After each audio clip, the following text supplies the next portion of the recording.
good.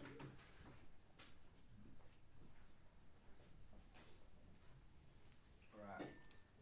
And I've been asked you to come up. Or whatever. Buddy,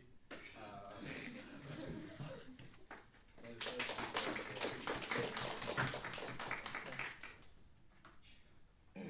But my handwriting's so cooked from writing on the ground for like half the practice. Whatever. it's sort of kind of a delayed response. Oh, yes, I saw myself walk into the frame now. Okay, I guess. You can turn the brightness down. Oh no, that's fine. It's fine. Up as well if you want. We won, man. This is good. Okay. Sorry. Yeah, I'll start in 3, 2, 1. Look, the Chinese military literally has training camps in cities modeled around the streets of the streets outside Taiwanese parliament. Why are we accepting aid from our literal enemy that wants us to be destroyed when aid from other allies like the US is sufficient? Okay, in my speech, I'm going to go over some context and framing and then go on to our 2 main points about US aid, why ally aid is sufficient, and secondly on the civil harm this cause, accepting Chinese aid causes for the Taiwanese people. Okay, moving on to some context and framing. What are the Chinese, let's define some actor incentives here. What is the Chinese incentives for providing this aid to Taiwan in the first place? We have 3 things on this. Firstly, China has ideological claims over Taiwan where they say it's part of their country, right? They're probably going to propagandize this. They're going to put it in all their fake media outlets saying, yo, we're helping out Taiwan. Taiwan-Chinese relations are so strong right now. They're definitely going to become a part of us one day, right? Secondly, China and the US are enemies. China has incentives to get in first and use this to mitigate US political influence. I'm going to talk about how this plays into the US incentives in this debate and the second part of context and framing. And then thirdly, the development of Taiwan, particularly when it comes to infrastructural things, with semiconductor chips and roads and stuff like this. It is a defense threat to China, which is why it's unlikely they're actually going to invest in infrastructural aid. They're more likely going to invest in humanitarian aid. And why is this true? Why are they threatened by the economic development of Taiwan? Because they provide things like Taiwan produces rare earth metals and semiconductor chips to opposing militaries like the US to make M1 Abrams and attack helicopters. Okay, what does this mean for what Chinese aid looks like then? One, it's going to be largely symbolic and aimed for headlines and strengthening China-Taiwanese relations and propaganda efforts. Why is this true? Well, what is this going to, because of this, what is it going to look like? It's most likely to look like A, search and rescue operations, sending over some experts in that field. 2, handing out blankets, maybe with subtle CCP and communistic imagery on it. And 3, building 1 or 2 roads maybe. Okay, but we don't think they will invest into infrastructure because it inadvertently benefits Chinese enemies, like the US and other enemies that benefit from the infrastructure of the Chinese economy. Additionally, the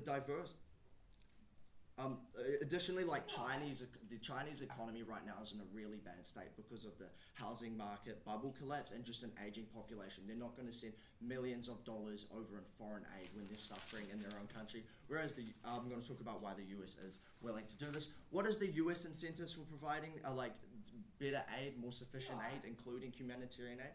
Well, one, Taiwan is a massive ally for the US, and they have a couple of military bases there, right? They have a massive political incentive to ensure that Taiwan stays on their side in this, and international relations. Secondly, the American electorate really values Taiwan because they see it as a fortress of protecting democracy and freedom in Asia. And thirdly, the US has strong economic reasons for the economy to be back on track. Again, I mentioned this in the Chinese incentives. I.e. semiconductor chips and rare earth metals you get from it. Sorry. Okay, this means that unlike China, the US has incentive to provide infrastructural aid for economic development as well as humanitarian aid. This looks like sending lots of money, as we know the US always does, by the way. You can see that in so many examples like Ukraine. But also sending their specialist engineers to help maybe rebuild damaged factories and roads, and just having really good trade deals on steel and other concrete other materials for rebuilding. Okay, Before I go on to my first point, I will take a POI. How long does it take for people from the United States to reach? Okay, so I think you misunderstand Taiwanese-Chinese relations. They're not going to just immediately snap up this offer from the enemy. It's going to go through a really long parliamentary process if they're going to accept this aid. Whereas the US is going to send one of their aircraft carriers immediately with all the resources they need to start immediately help rebuild. They're going to send that $1 billion check to them immediately if they accept it.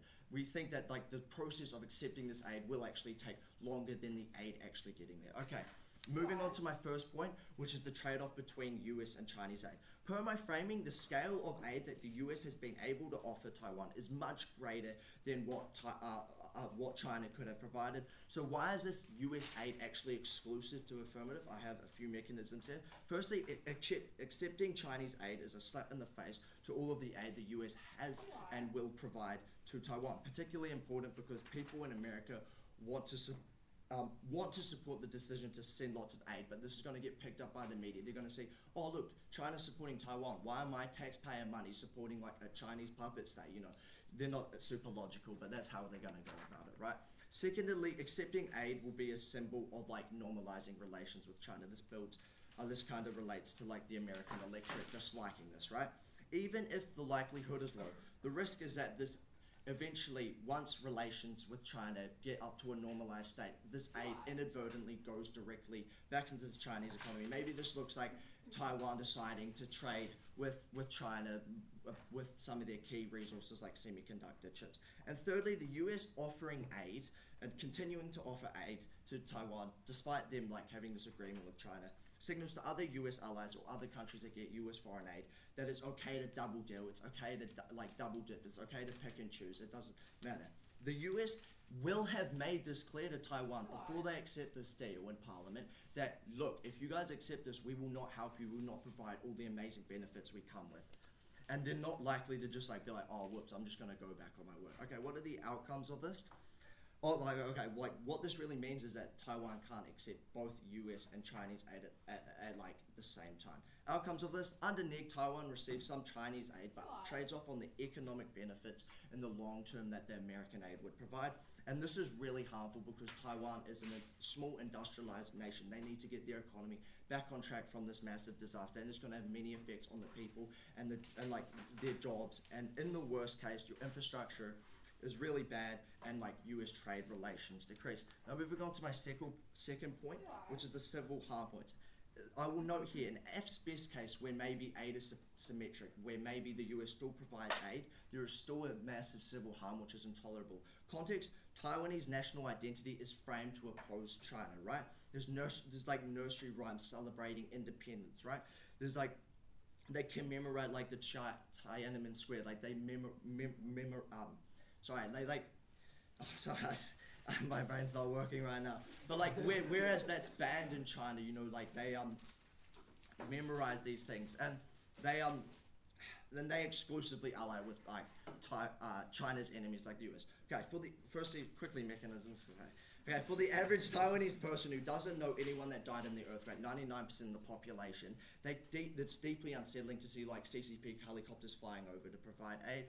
Secondly, the Taiwanese government just elected a really anti-China president. Thirdly, independent Taiwanese media will sensationalize this, and this is probably the only interaction that people of Taiwan will have with this issue. And what are the outcomes of this? Well, very extreme emotional harm, as you see this as an attack on your identity, and a lack in the faith in what you see to responding to this crisis. Thank you.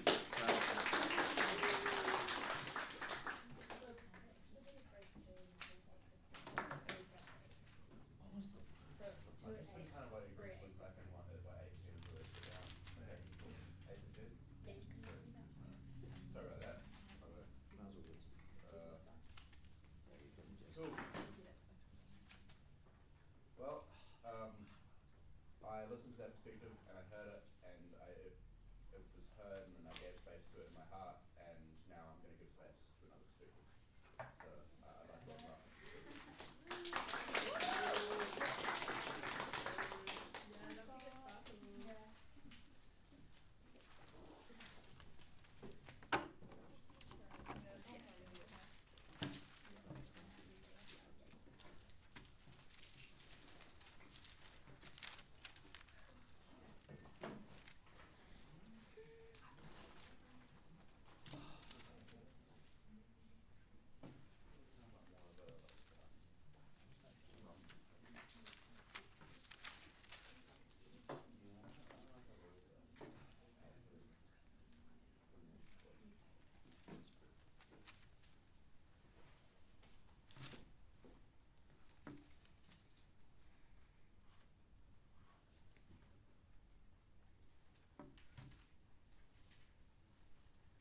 communities in Taiwan have been devastated by the loss of lives, homes, and economic infrastructure.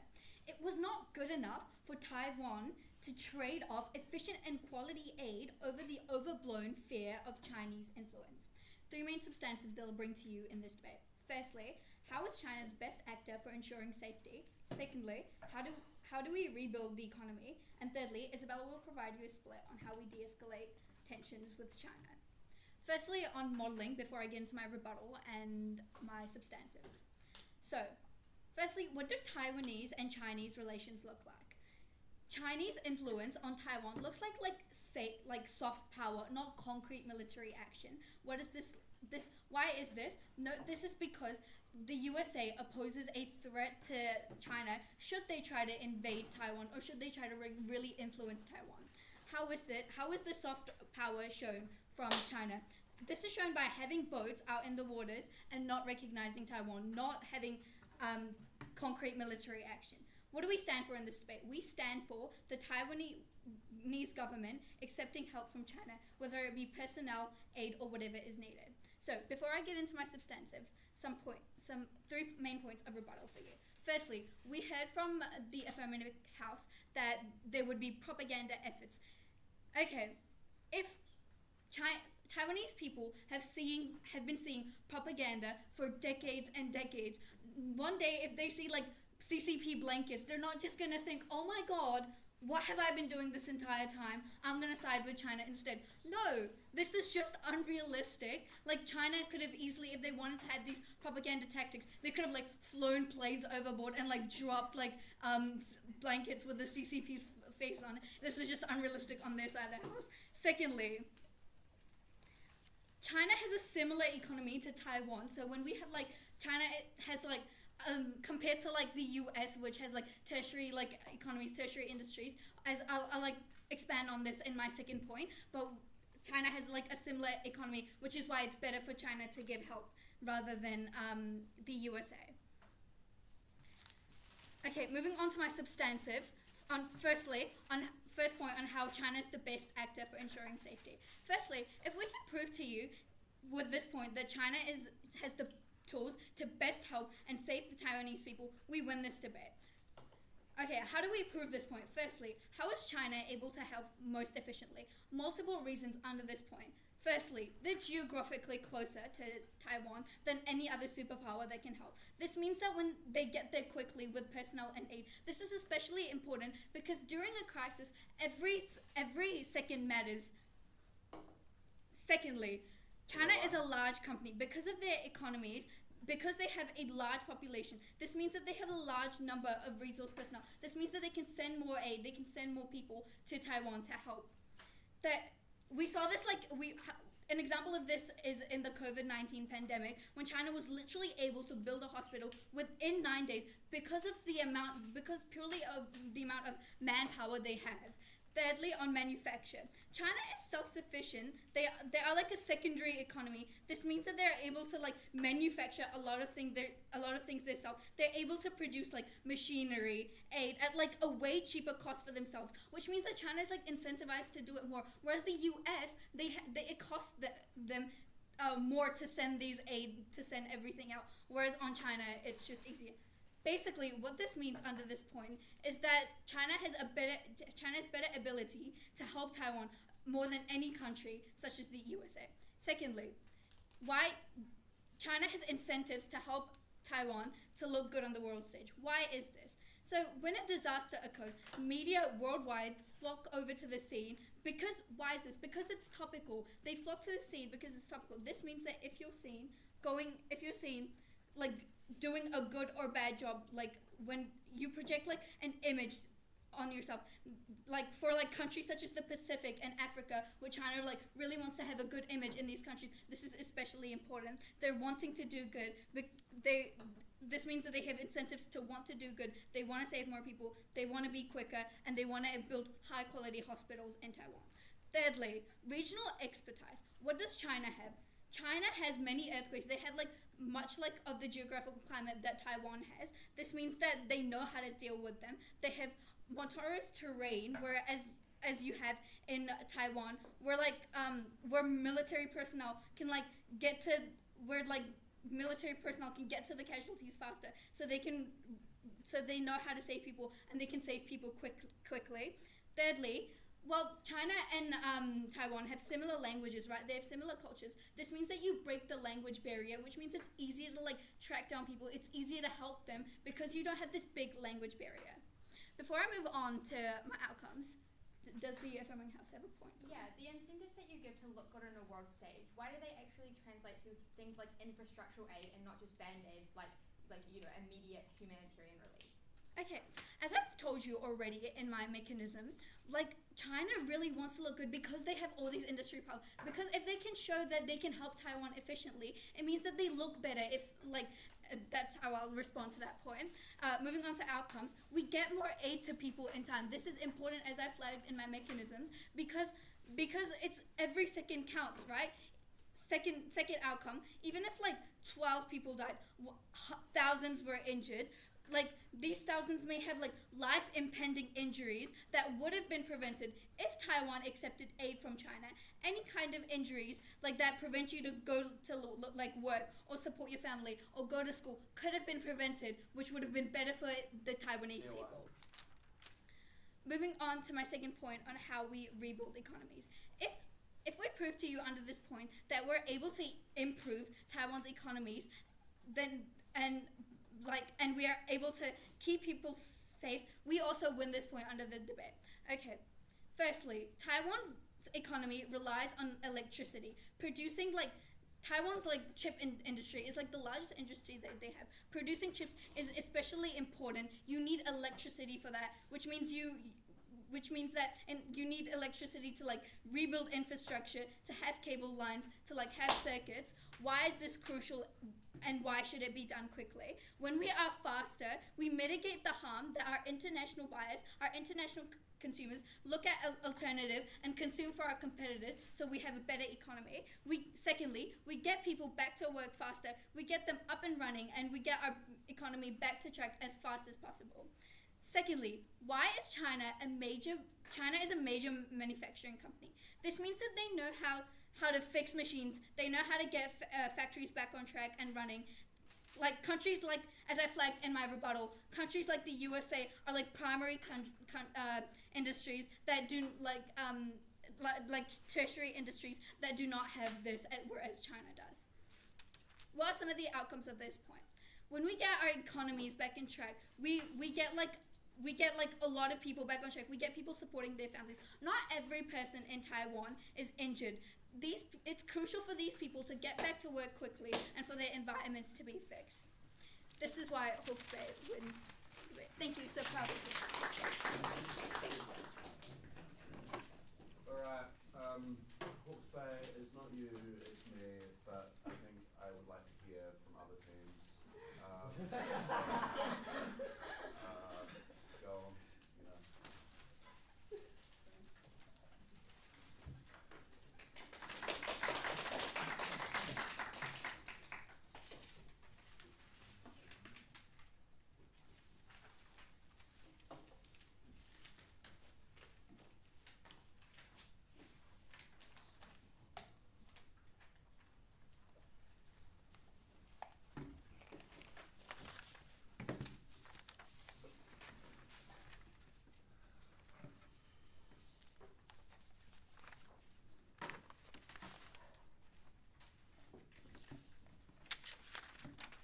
Sorry guys.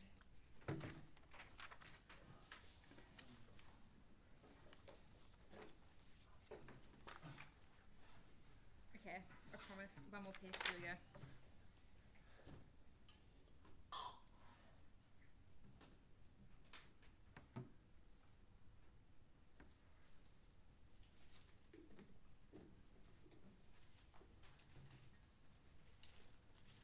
In order to prove to countries in the Pacific that you're a really nice international power, you don't need to invest in a long-term development of Taiwanese infrastructure. All you need to do is send over a few doctors, slap some headlines around it oh look, China helps out Taiwan, because the 24-hour news cycle moves on. Nobody follows what happens in Taiwan a month a year, 10 years from now, apart from the Taiwanese people who suffer under Neg's world because their economy doesn't bounce back in the same way. 3 things to do in my speech.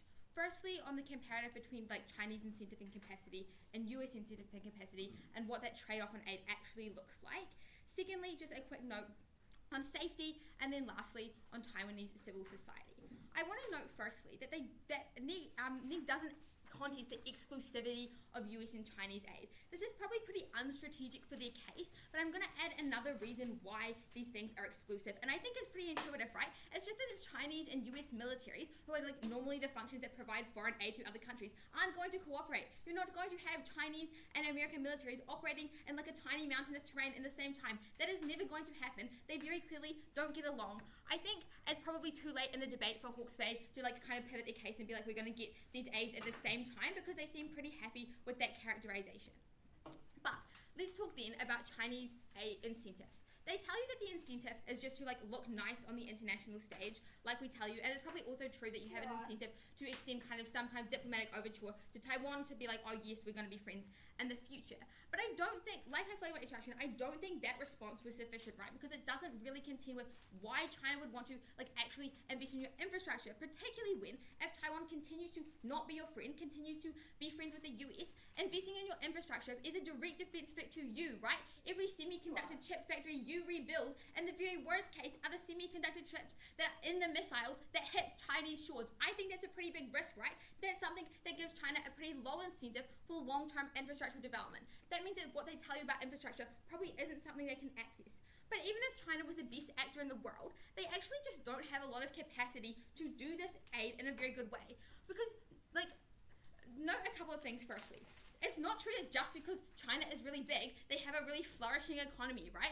I think we already give you 2 reasons that say that isn't the case, right? They have a massively aging population, which just means that you are a diminishing workforce, right? But I'm going to add a second reason here, and that is that because you have a literal dictator, and you also have to have a CCP board member on every single company that's operating in mainland China, it's just really bad prospect for investment, right? A lot of businesses just don't want to operate in China. You mostly only have Chinese businesses. I think the last thing to note here is because China is an authoritarian government, their own economy needs to be prioritized, because that's how you appease people who live in mainland China. Maybe they care a little bit about Taiwan and having a nice headline about Taiwan, but they probably don't want their money going overseas, right? That pretty sucks for you, and that social contract is important with the middle class, right? I think at the end of that means that China just doesn't have the economic capacity to provide aid, even if they did have the incentive. And note for Neg's case to work, they actually have to prove both incentive and capacity. We only have to disprove one. I think that means the analytical bar on us is a lot lower.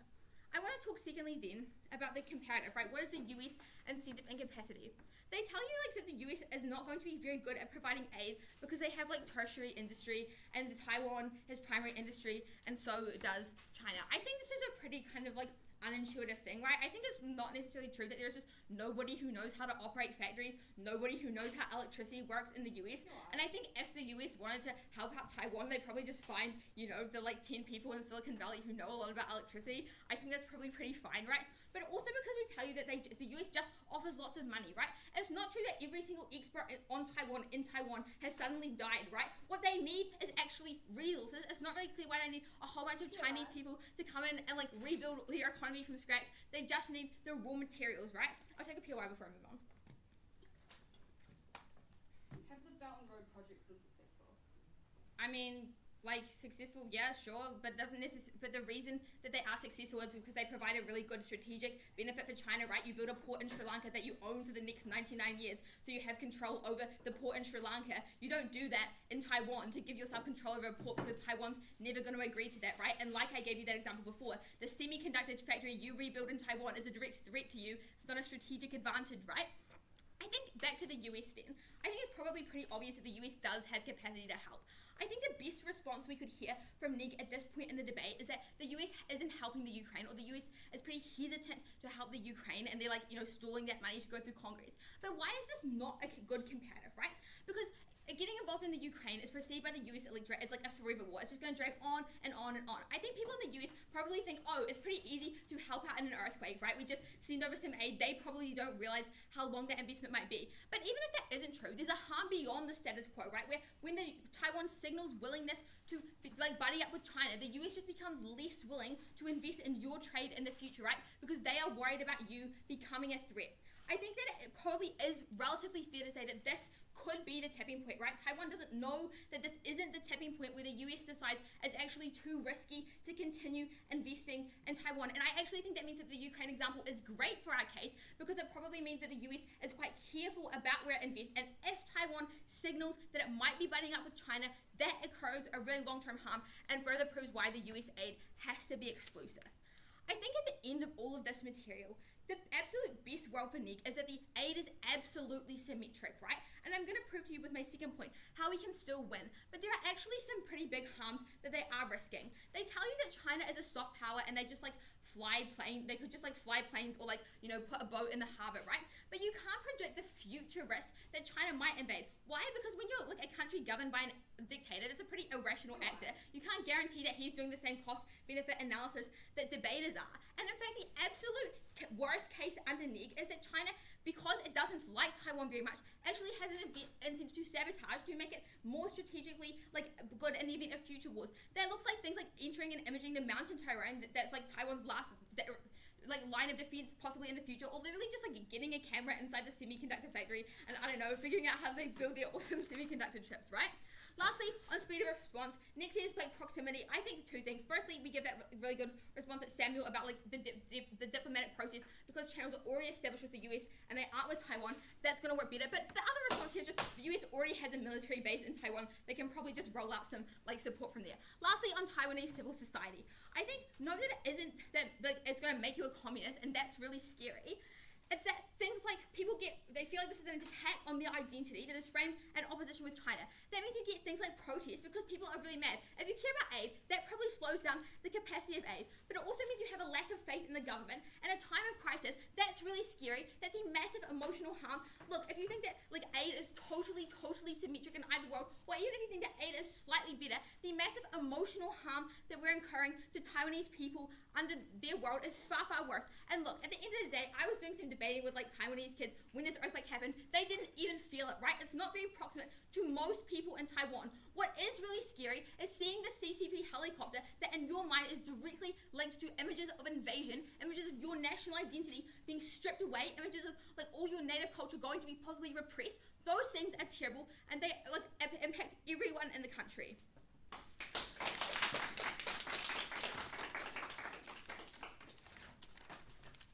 That's scary. So true. Well, but I'm sure it could also be a really good thing, and I would like Hawke to tell me why.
The affirming team is wanting to rebuild infrastructure, but they've never told us exactly what we need in order to do so.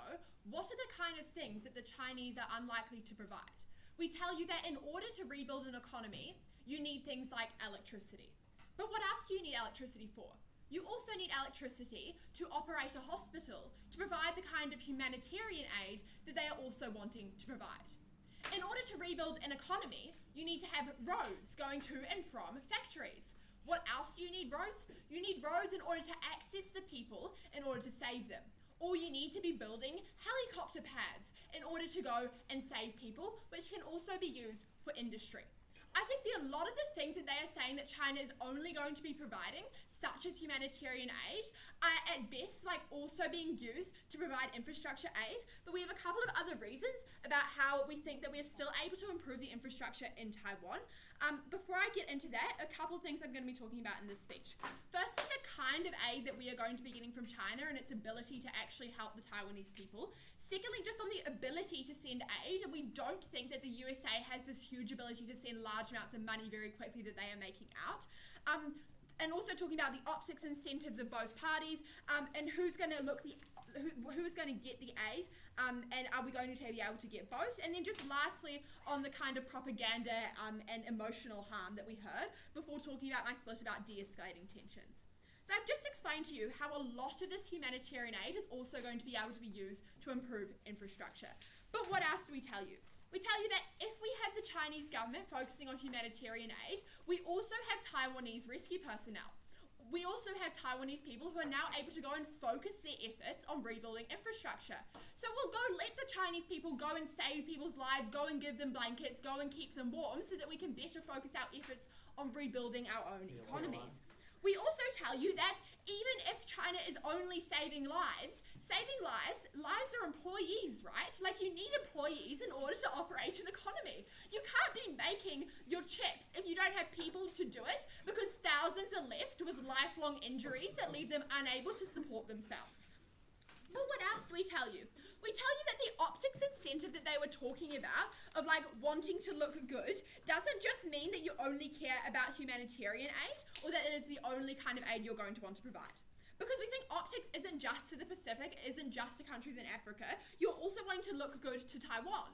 If the ultimate goal is like reunification, then to be purely providing humanitarian aid is not going to be providing the best possible optics to Taiwan, to Taiwanese people. Secondly, we tell you that like China doesn't only care about optics, right? We think that it is very uncharitable of them to assume that they don't actually care about the people on the ground. We think that the countries are very close together. There could potentially be family ties, and we think that there is definitely going to be, again, that united future that you are wanting, in which you are wanting everybody to be able to survive.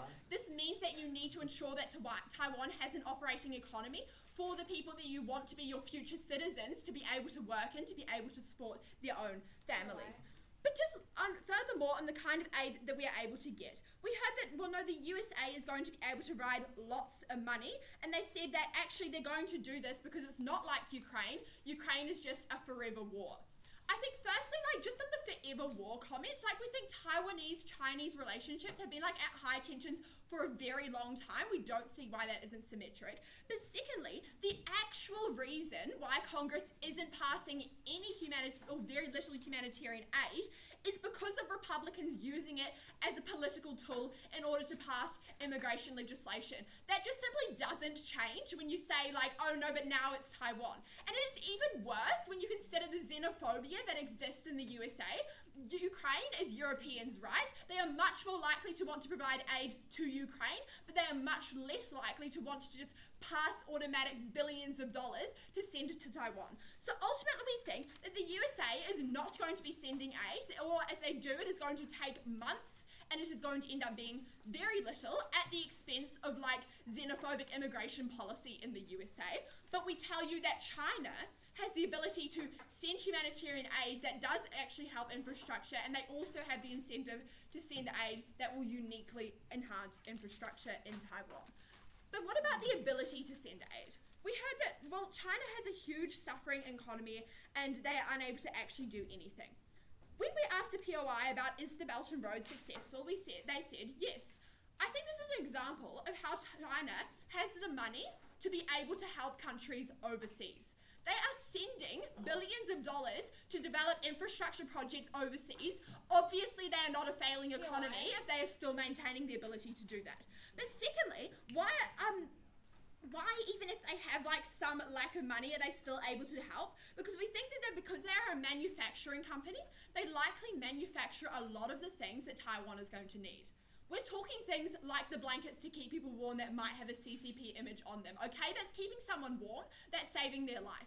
We are also talking things about like machines that might help people, like if you need like a respirator in order to keep you alive. Because China manufactures a lot of these things, it comes at a low cost to them, which means that they are able to provide it even if they manage to prove that they are somehow a failing economy. Also, they are not, like they have huge growth, they are doing really well, they are able to provide aid to many other countries. But also we tell you that even if it's not just like, we tell you that the alternative again is just USA aid that they are very unlikely to want to provide. We think that China has the regional expertise and the scale to provide effective aid to the Taiwanese people to help save their lives, to help them in the long term. This is extremely critical in this debate and we think is where we win. But lastly, we think they told you about like, what is going to be the harms of all of this aid is that like we get like emotional harm. Firstly, they told us like Chinese people are going to get emotional harm. We tell you that because at first they said like, oh no, we're going to like see that we're sending stuff over to Taiwan. Surely that's not very good. Because we think that the CCP is very effective at propaganda, they claim that too. We think they're going to believe any story that is told. But we think the best material that they have provided is probably going to be the stuff around like, oh, Taiwanese people are now like deeply and emotionally effective. We think that firstly, when you are in like a time of crises, right, you are literally like buildings are falling around you, you have no job, you don't know what your future holds, you're not that scared that you're going to have rescue personnel coming in to save you. We think that if you're scared about your life being on the line, then what actually matters is whoever is going to come help you, and we think China is the best actor to do that.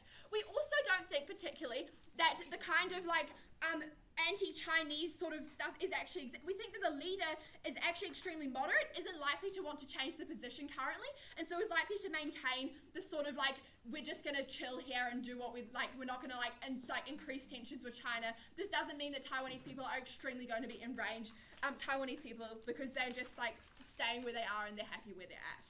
But how do we actually de-escalate tensions between China and Taiwan?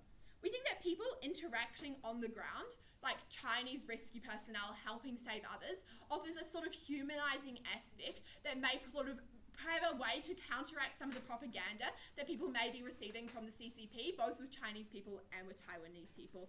It shifts the focus from enemies to friends, which may delay any sort of like military action or whatever the affirmative team wants to come out and say. We improve relationships and we help save people on the ground. Thank you. If anyone knows where I can get one of these Chinese Communist Party branded blankets, I would be really grateful for the touch. Now, here was I thinking that China is bad, or China is good, but I've been told by these guys that China is actually bad, so I'd like to hear a little more about that.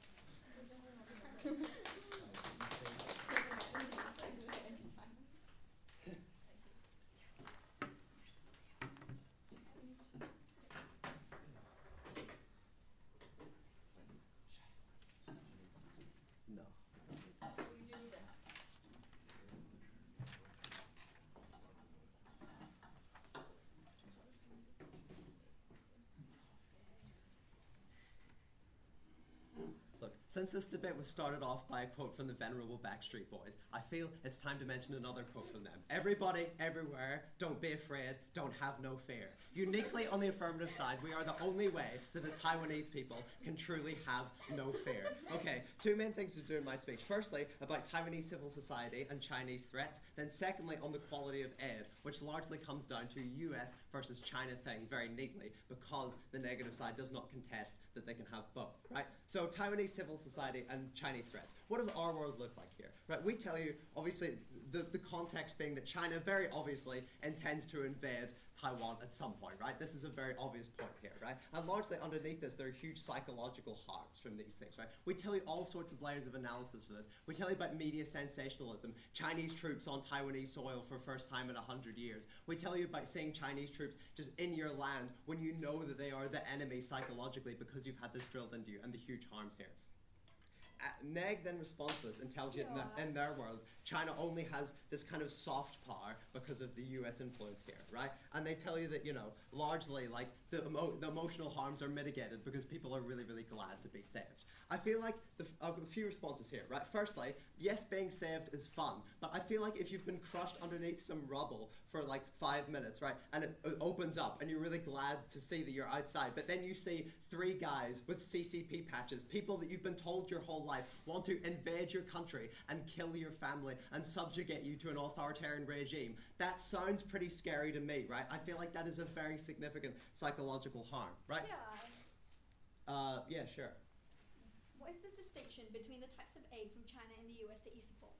Well, I'm going to get to that. That's the second clash, as I talked about before, the quality of aid compared with the US versus China, right? So largely in this Taiwanese civil society thing, the main push from the negative side here is largely this isn't really a threat, right? That it's like, oh, the Chinese only has really soft power, and the mechanism that they give for this soft power is because of the US being in place. But we give you so much analysis as to why if you take Chinese aid, then the US is generally going to back away from you. Therefore, your only mechanism for why China doesn't really want to exercise hardcore power on your country is completely gone, right? And therefore those risks just multiply under the negative side, right? Therefore, I think at the end of this, right, invasion becoming even slightly more tangible is a huge harm. Why? Because that is quite possibly the worst thing that can potentially happen in this debate, right? There's a pretty much 0 chance of it happening on our side, but it is a significant threat on the other side. Secondly, psychological harms are definitely more significant from seeing Chinese troops and propaganda rather than an earthquake, right, that only killed 12 people that and the debating team apparently didn't even feel, right? Okay, but even, so the second clash here is the quality of aid, the US versus China. We tell you that in our world, we get US aid and that's great. Why is that great? Because China is incentivized to do a bad job, right? They are incentivized to kind of just look like they are helping Taiwan, but in reality not help Taiwan because they really don't want Taiwan to be a strong, independent country, right? So the US does more lasting infrastructural help. We tell you that the US is faster here, right? Because of a few things. We tell you about parliament resolutions, which are not responded to at all by the negative side, right? So I think you have to buy at this point in the debate that if Taiwan is accepting Chinese aid, it's going to be a long, laborious parliamentary process, right? And especially since we see scenes in the Taiwanese parliament of MPs literally stealing bills to prevent them from being passed. This could hypothetically take quite a while, right? We also hear no response really on potential Chinese attempts to sabotage this infrastructure, right? Which I feel like if you are planning to invade a country at some point in the near future is a thing that you would really, really like to do.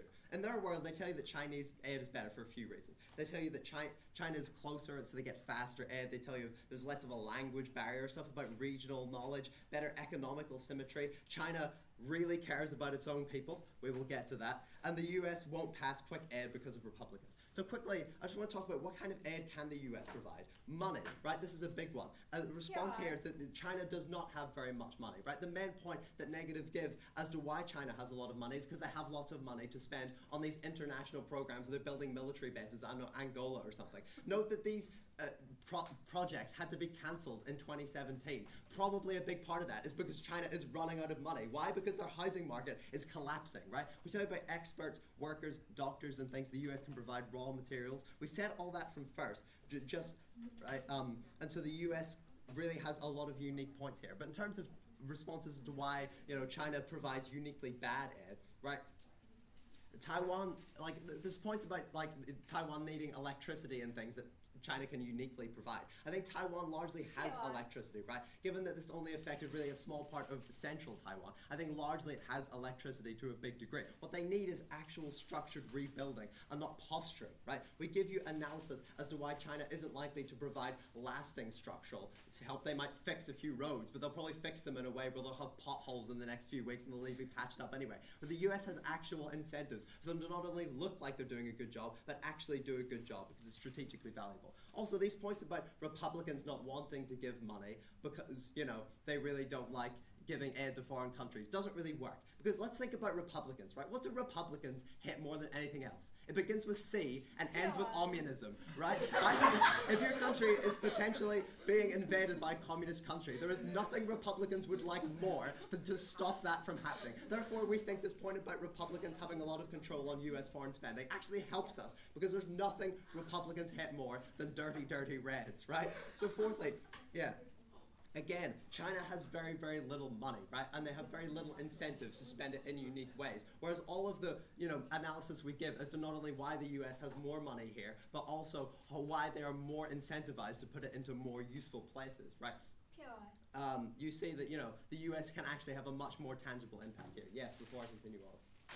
Would you then support other enemy countries offering each other aid? No, I would not support enemy countries offering each other aid. That's kind of like my whole point here, right? I feel like if Poland had an earthquake in 1939, they should not accept aid from the Nazis, right? It is pretty much symmetrical in most situations because, like, these threats I've talked about throughout my whole speech is really the backing for that. I don't really understand that POI, to be honest. But anyway, let me continue. So, in terms of why this point is really pertinent, right? Is NEG can't just claim faster relief, right? Even if you buy NEG stuff about faster relief because China is closer. Okay, maybe you would be reasonable here and say China can get some unique resources that are slightly faster, okay? This also needs to last significantly, right? This needs to last significantly for a long time, right? I feel like the stuff they can't just provide simple humanitarian aid and then leave the infrastructure to Taiwan itself, because as we've already proved, it is quite very much like aggressively distressing to have people that you've been taught your whole life are enemies and want your country to be under their regime saving you, right? This is really distressing. This is not going to be a benefit, right? And so therefore, like, how much humanitarian versus infrastructure is needed? We see infrastructure as being way more important, right? Because in terms of humanitarian aid, we see maybe 1,000 people injured and only 12 people dead. But infrastructurally, the damage is mostly occurring to these economic bases, these things like buildings, these things like, their businesses and etc. And this is where the US, as we've proved throughout our debate, can provide a significant sort of benefit, right? Even if for some reason you don't buy any of this, I think we still win on the fact that we are not allowing Taiwan under any circumstances to have the risk of Chinese invasion be committed against them. And I think even that on its own could be enough to win the debate. That's why I'm very, very proud to affirm. Thank you. Please, thank you for the speech, and can I just say, like, I love your accent. What part of Otago are you from? He's actually the original Irish migrant. Yeah, go on. Cool. No, I need sprinkles.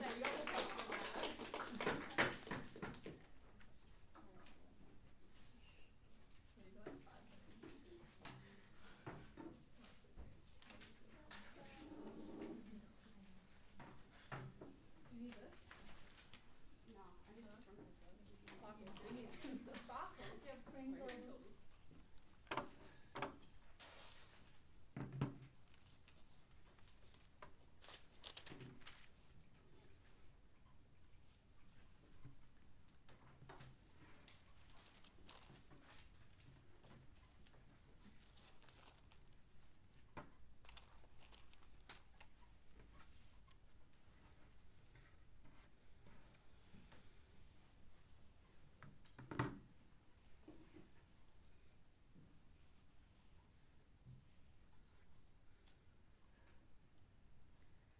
F's path to victory in this debate was twofold. Firstly, they had to try and prove that invasion was inevitable without providing a significant timeline about when this was going to happen. And secondly, about historic ties. If I can prove to you that these are negligible at best and contradictory and minimize each other's impact at worst, we can win this debate when we prove that China has the capacity and the incentive in order to help Taiwan. 3 questions in today's debate. Firstly, what does Chinese aid look like? Secondly, the optics for both the USA and the Taiwan on this issue. And thirdly, about historic wrongs and how much they impact people. So on the first point about what does Chinese aid look like, this is incredibly important for us because at the point we choose that China is the best actor, we're able to win the debate automatically because this is a pressing issue. They can't just not come back on the line saying, oh, this was just like a small earthquake that like only affected like a small part of central Taiwan. They can't just like minimize this entire debate to be incredibly narrow. This minimizes all their benefits as well. We on NEG will try to have scaled this up and showed you that it has had significant harm to infrastructure, has had significant harm to lives. What have they brought us? Firstly, that they are likely to incentivize to provide like band-aid humanitarian aid that is not long-termist because things like the news cycle won't cover it anymore, so no one cares, and they don't have the capacity to. What responses have we had? Firstly, as we brought you at Isabella, humanitarian aid is like still incredibly important at the point in which that every second someone, like every 24 hours when someone goes missing, they are less likely to be found. They had very mitigatory material about how like, oh, actually the CCP, like there's a lot of bureaucracy that goes on, a lot of parliamentary debate. Sense check. If they want to say that like the CCP is this one-party authoritative state, they have to stand for the fact that it's genuinely just more efficient. You just make decisions, when the dictator just makes decisions and things go out quickly, this is negated. Secondly though, if they concede that, like, as I said in first, that China actually does care about reunification, why would they want to create more division by having, like, bad infrastructure in Taiwan? If they wanted to create this sort of overarching, like, one China that objective, they are unable to do this at the point in which people don't cooperate, people do not interact with each other. This is where Isabella's material about humanization becomes incredibly important. Thirdly, though, if they wanted to stand for this, their analysis about like historic ties is minimized at the point in which people just aren't there for very long. If like workers are only there for like 12 hours and you only have your propaganda there for 12 hours, that is not going to undo the years and years of like knowledge of your own culture that you've heard from people that are older than you. This which means that propaganda mechanism is incredibly weak. Second push then is that they actually don't have the capacity to do this because the Chinese economy is suffering from twofold. Firstly, aging population and COVID restrictions. Firstly, note here, China still has economies of scale on large. They have billions of people who are ready to work for pitiful wages in order to go out because the CCP will literally like exile their families if they don't. We still get that powerful mechanism of many people. Their mitigatory responses were not relevant. Secondly though, as we've told you, they actually do have the capacity. We flagged in my Belt and Road Initiative POI, they've got like, they're able to minimize, like have good infrastructure in places like Nigeria and places like Egypt that rebuild these economies. They were never able to win on capacity. But lastly though, even if like you buy all that material, there's sort of like these sort of short-termist issues, right? Like you could have open borders. You can like have tax cuts for people that to have more children. This is an we've proven they have the capacity and it's easily be able to fix. What was their last claim on? So at the end of this point, we have proven to you that Chinese aid is likely to be effective at the point in which they do see long-term investment in Taiwan as a good thing for that overarching principle of a unified China. Right. Before my second point, I'll take a POI. Yeah, the reason it will take a long time to get Chinese aid isn't because like China takes a long time to offer it. It's because the Taiwanese parliament is very divided and doesn't want to accept it. Do you have a response?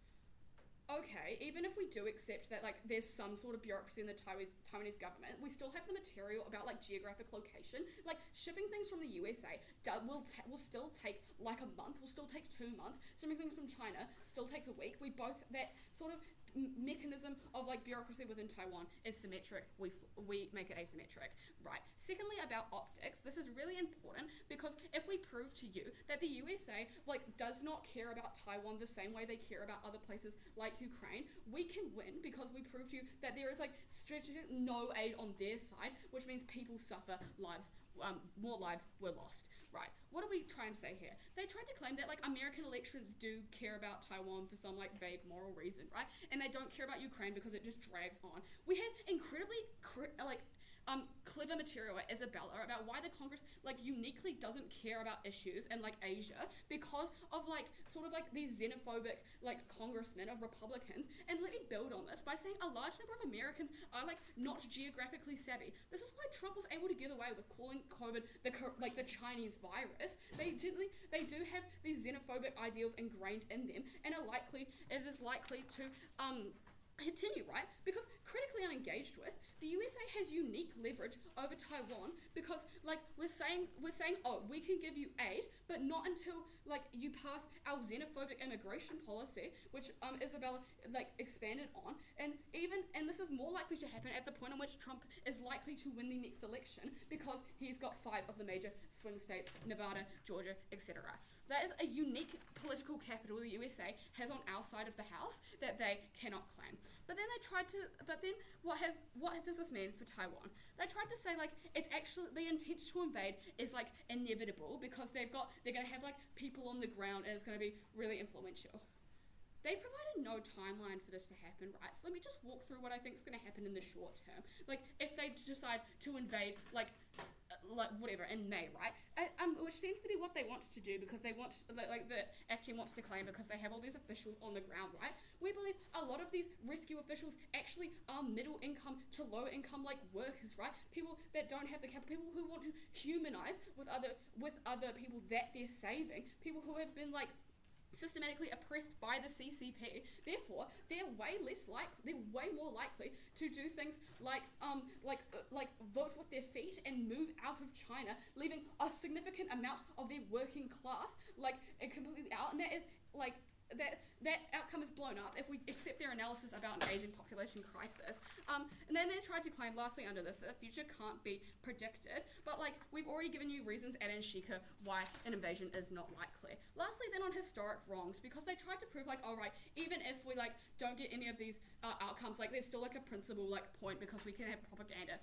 Firstly, as negated by Anshika, people from China are more likely to talk with Taiwanese people. Therefore, like that brainwashing mechanism by the CCP doesn't work. But secondly, check if they wanted to claim historic wrongs, it's not going to be entirely undone because of those years of like learning about your culture, learning about those historic wrongs. But thirdly, even if we buy that, we believe that even if you don't buy that, we believe that like the middle working class like people don't have that huge tie to like those stories. Like they hear about them and they respect them. But even if it was like a good thing for them to like collaborate with Chinese people and like discuss what they believe about this, that's going to be incredibly important at the point in which there is no hostility between people. Who humanizes people on both sides of the house and negates the worst? It was Team Hawke's Bear.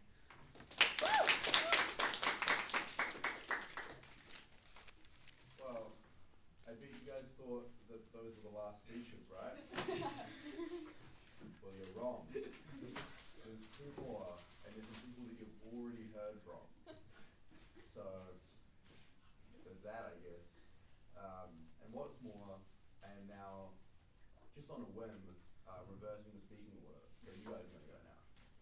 Okay. Yeah, I know. I just wanted to try something here.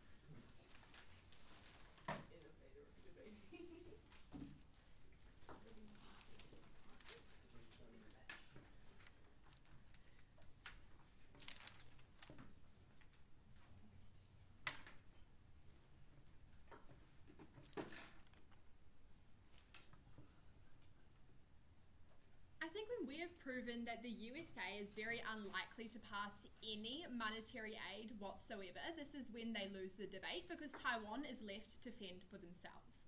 So firstly, I'm going to be talking about the ability of each respective nation to provide aid to the countries. Secondly, on their incentives to do so and the type of aid they are likely to provide. And then just lastly, on some of the harms or like emotional harms as a result, which we ultimately think are weighed out by like the safety concerns, but we will engage with it and we have throughout this debate. So starting off with on the ability of respective countries to actually provide aid.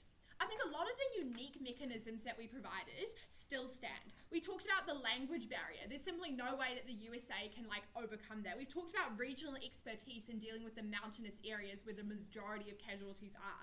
We've given you all these unique reasons why China is the best actor and is most able to help Taiwanese people effectively.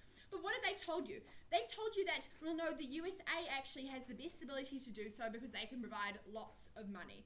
I think that they are going to do this because Republicans hate communism. They have failed to interact throughout this debate with our unique mechanisms about Republicans wanting to pass xenophobic immigration policy so strongly because it's so close to home, and the anti-Asian xenophobia that means that they just simply will not support this policy whatsoever. So basically this means that the USA is just simply at best takes like months to pass and like has to work through Congress like any monetary funding, which like lacks the kind of expertise that China has, but at worst you basically just get nothing at all. On the other hand, China has the ability to provide effective aid, and we've told you about how they have the money to do so because of all of the like because they are able to provide Belt and Road projects, they must be able to provide monetary aid, and we think that aid doesn't only have to be monetary, and there are multiple other ways of providing it too. But secondly, on the incentives to actually provide good aid, I think that ultimately what this comes down to is that it doesn't really matter. If they tell you that like they're only going to be providing humanitarian aid, we've explained to you why that is equally useful in like securing infrastructure, in allowing Taiwan to better develop their own infrastructure. But furthermore, we've told you that they're actually likely to want to help the infrastructure too, because optics isn't only just to these other foreign countries, it's also to the people in Taiwan. If the ultimate goal is reunification, then it is simply bad optics to say we're going to half-heartedly try and save you. China is going to have to do much more, and they have an incentive to do so. Ultimately, they are going to be, and also all of the things we've spoken about is that even if they only save people, we think like this is just like a huge plus, right? If you're able to save lives, if you're able to prevent injuries, that in and of itself is a huge benefit for side negating, and it wins us the debate. But also we tell you that in terms of the economies in the long-term future, lives and people are workers that are necessary for an economy. But just lastly, on the sort of emotional harms, I think what it basically comes down to, right, is if you are dying or starving, we've told you that even if you are scared that someone there is from the CCP, it doesn't matter, because the fact that you and your family is dying matters so much more to you. But we've also explained to you how Taiwan is not as like terrified as they're making it out to be, how the president isn't actively anti-China, but is actually just like sort of staying with the current stance and doesn't want much change. But also we told you that we are further able to like gain a benefit on side negating because we humanize Taiwanese people to Chinese people. We reduce long-term tensions, which reduces all the sort of like emotional harms that they are trying to claim on a side affirmative. Basically, what we are able to do critically is firstly save people's lives and like rebuild economies, but secondly, in the long term, we reduce the kind of tensions that the affirming team is so worried about. Side with Team Hawke's. Wow, what a short speech. Alright. You also only have a short speech time now as well, so you can work with that. Do you guys want the tractor back? Or can Unless you want like. No, I'll have it actually. Bring them up. Look, here we go. Thank you. Oh. Friendship. Wow.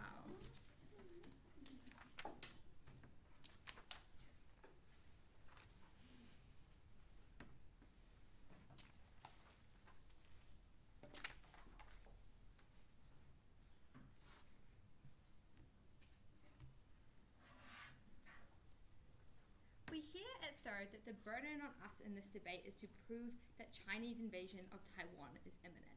Now, I think this is a pretty confused conception of how we actually win this debate, but I'm going to start with our future risk material in order to prove to you why that isn't the case.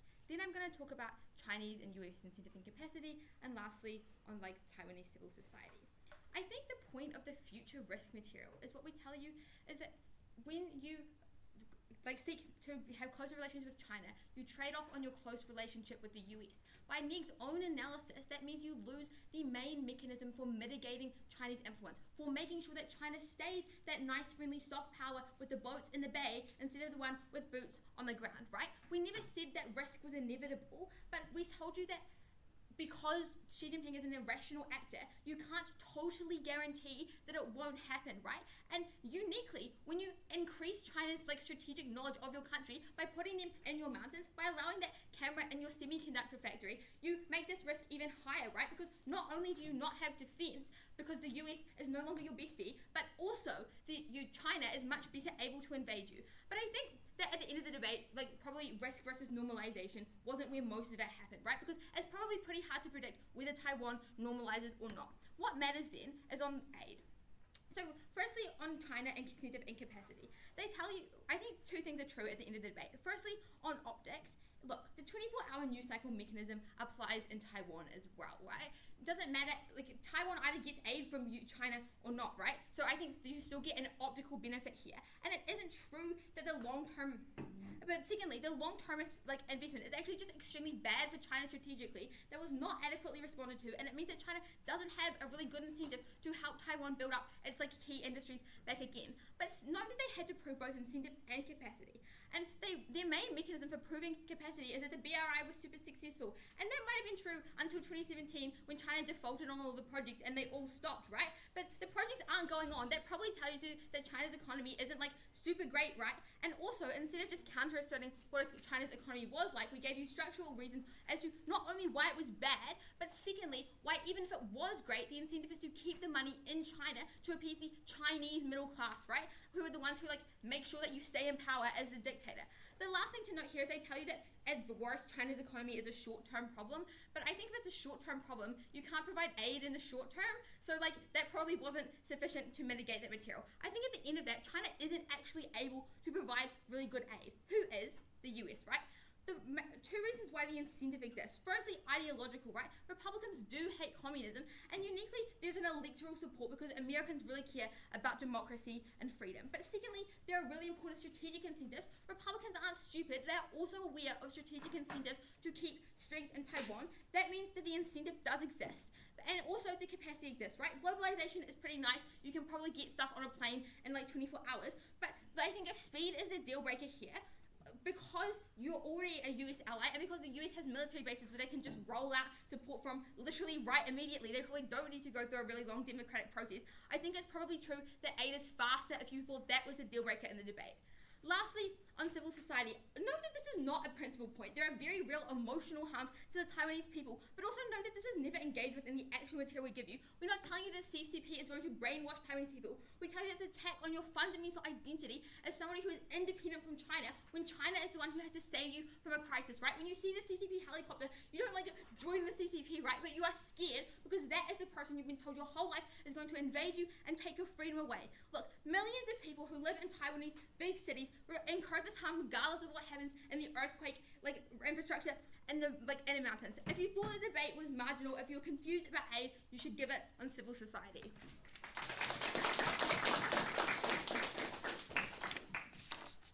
继续带一下最终开辩论 which is Chinese apparently for thank you all for the great debate. But you would reflect on that. It's an old proverb. Cool. Well, that's it, guys. Across the floor, shake hands, bump elbows, maybe, Thank you so much. That was so good. That was so much fun. Well done, guys. I need to grab my water. How's the pronunciation? 我说好，我说好，并且 Okay, good, cool. Something. 想好我说好，并且 Thank you. Oh my god, I literally could not read my crap. I was on the ground. Oh my god, I need my frowns.